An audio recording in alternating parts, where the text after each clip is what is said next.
పాకిస్తాన్. యుద్ధంలోకి నేను కూడా ఎంట్రీ ఇస్తానంటూ వచ్చింది పాకిస్తాన్. ఇరాన్ కు మద్దతుగా నిలిచింది పాకిస్తాన్. దానికి సంబంధించిన బిగ్ బ్రేకింగ్ న్యూస్ చూస్తున్నారు. ఇరాన్ విదేశాంగ మంత్రితో ఫోన్లో సంభాషించారు పాకిస్తాన్ మంత్రి. దానికి సంబంధించిన ట్వీట్ మీరు చూడడం జరుగుతోంది. ఇటు ministry of foreign affairs Pakistan tweet చేసింది.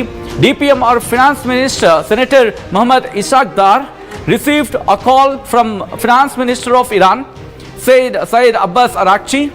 They reviewed the evolving situation in Iran and wider region. Deputy Minister or Finance Minister, Foreign Minister strongly condemned the unwarranted attacks against Iran and called for an immediate halt to escalation through urgent resumption of diplomacy to achieve a peaceful negotiated resolution to the crisis అంటూ చెప్పుకొచ్చారు. కాస్త సారాంశంగా నేను చెప్పే ప్రయత్నం చేస్తాను. ఇటు finance minister కాదు, foreign minister Pakistan విదేశాంగ మంత్రి మొహమ్మద్ ఇషాక్ దార్ ఆయన మాట్లాడడం జరిగింది. Iran foreign minister Seyed Abbas Araghchi అని చెప్పి అబ్బాస్ అరాక్చి కూడా ఇటు దాడుల్లో మరణించారంటూ కూడా మాట్లాడుకున్న సందర్భం, దాడుల్లో మరణించారంటూ మాట్లాడుకున్న సందర్భం. బట్ ఆయన మరణించలేదు, సేఫ్గానే ఉన్నారని చెప్పినట్టు అనుకోవాలి. ఈ ట్వీట్ తర్వాత ఏముంటోంది ఇంకా పాకిస్తాన్ ఫారెన్ మినిస్ట్రీ, ఇటు ఇరాన్ మీద జరిగిన దాడులు మేము చాలా తీవ్రంగా ఖండించడం జరుగుతోంది.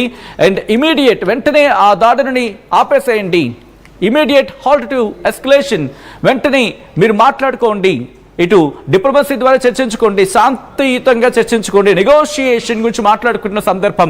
ఈ క్రైసిస్ రెజల్యూషన్కి సంబంధించి మాట్లాడుకుంటే దీనిని ఒక్కసారి నేను మీకు ఆన్ బిగ్ స్క్రీన్ చూపించే ప్రయత్నం చేస్తాను. ఒక్కసారి ఇటు పాకిస్తాన్ ఫారెన్ మినిస్ట్రీ ఏమంటుందో చూపించే ప్రయత్నం చేద్దాం. ఏమంటుంది ఇటు మొహమ్మద్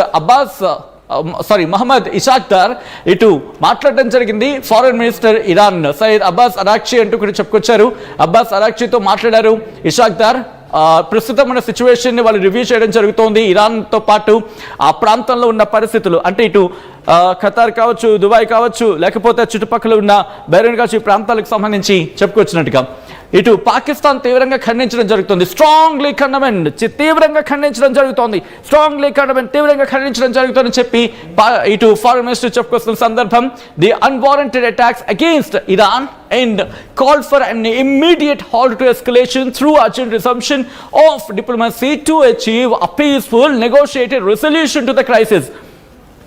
ఈ క్రైసిస్ ని వెంటనే ఆపేయాలి, ఎలా ద్వైపాక్షికంగా చర్చించుకొని శాంతియుతంగా, అలాగే ఇద్దరు కూడా నెగోషియేషన్స్ ద్వారా వెంటనే దీన్ని ఈ ఎస్కలేషన్ ని వెంటనే ఆపేయండి, ఇమ్మీడియట్ గా ఆపేయండి అని చెప్పి నువ్వు చెప్తే వినేస్తాడా? ఖండిస్తున్నాడంట. దాడి చేస్తుంది ఎవరు? వీళ్ళు జోడు పెట్టుకుని అడుక్కుంటూ ఉంటారు కదా అమెరికా. అడగచ్చు కదా, అరే ట్రంప్ నువ్వు పెద్ద కంపు, నువ్వు ఆపు నోరు అని చెబితే బాగుంటుంది కదా, ఎందుకు డబ్బా కబుర్లు డచ్చా కబుర్లు? రైట్, దీనికి సంబంధించి డీటెయిల్ ఇన్ఫర్మేషన్ తెలుసుకుని ఒకసారి మాట్లాడుకునే ప్రయత్నం చేద్దాం. కళ్యాణ్ దగ్గరికి వెళ్ళే ప్రయత్నం చేద్దాం. కళ్యాణ్ ఇన్ఫర్మేషన్ అందించేందుకు లైవ్ లో నాతో పాటు కంటిన్యూ అవుతున్నారు. కళ్యాణ్, ఎలా చూడాలి? పాకిస్తాన్ ఇక్కడేమో వీళ్ళకి మద్దతు పలుకుతోంది, కానీ వెళ్ళి జోడు పెట్టుకుని అడుక్కుంటుంది అమెరికాని. సో ప్రస్తుతం ఈ సిచ్యువేషన్ ఎలా చూడాలి? అబ్బాస్ అరాక్చితో మాట్లాడని చెప్పి పాకిస్తాన్ ట్వీట్ చేస్తుంది, అంటే గోడ మీద పిల్లివాటం ఏది? పాకిస్తాన్ సిచ్యువేషన్ మనం ఒకసారి అనలైజ్ చేసుకుంటే మనకు తెలిసిందే. నిన్న మొన్న మనం చూసాం, ఇటు ఆఫ్ఘనిస్తాన్ తాలిబాన్స్ తో ఆల్రెడీ ఒక వార్ లో మునిగిపోయి ఉంది. ఆల్రెడీ ఆ తాలిబాన్ వార్ లోంచే బయటికి రాలేని సిచ్యువేషన్ ప్రస్తుతానికి పాకిస్తాన్. గతంలో ఆపరేషన్ సింధూర్ అప్పుడు కూడా మనం మాట్లాడుకుంటే ఒకసారి చూస్తే కనుక 5 రోజులకి కావాల్సిన సామాగ్రి, అంటే 5 రోజులకు కావాల్సిన మందుగుండు సామాగ్రి, అంటే బుల్లెట్స్ కానీ షెల్స్ కానీ అవి కూడా లేని సిచ్యువేషన్ పాకిస్తాన్. అది ప్రస్తుతానికి యాక్టివ్ గా అయితే ఇటు ఇరాన్ అలాగే ఇజ్రాయెల్ అమెరికాకి సంబంధించిన వార్ లో అయితే యాక్టివ్ గా అయితే అది ఇన్వాల్వ్ అవ్వలేదు. ఓన్లీ డైలాగ్ బేస్డ్, అంటే ఓన్లీ చర్చలకి మాత్రమే అది మీడియేషన్ చేసే సిచ్యువేషన్ ఉండగలుగుతుంది. కానీ ప్రస్తుతానికి పాకిస్తాన్ మీడియేషన్ ఎవరికి అవసరం లేదు. పాకిస్తాన్ గురించి ఎవరు ఇటు ఇజ్రాయెల్ కానీ అమెరికా కానీ ఇటు ఇరాన్ కానీ ఏ రోజు కూడా పాకిస్తాన్ పేరు కూడా తీయలేదు. సో మొత్తం మీద దీనికి సంబంధించి ఇటు చైనా ఇంట్రెస్టింగ్ గా చైనాకి సంబంధించిన మినిస్ట్రీ ఆఫ్ ఫారెన్ అఫైర్స్ ఒక స్టేట్మెంట్ ఇచ్చే ప్రయత్నం చేసింది. ఆ స్టేట్మెంట్ కూడా ఒకసారి చదివి వినిపించే ప్రయత్నం చేస్తారు. మీకు చూస్తే కనుక ఇటు ministry of foreign affairs has expressed deep concern over the cascading escalations across the Middle East and Central Asia.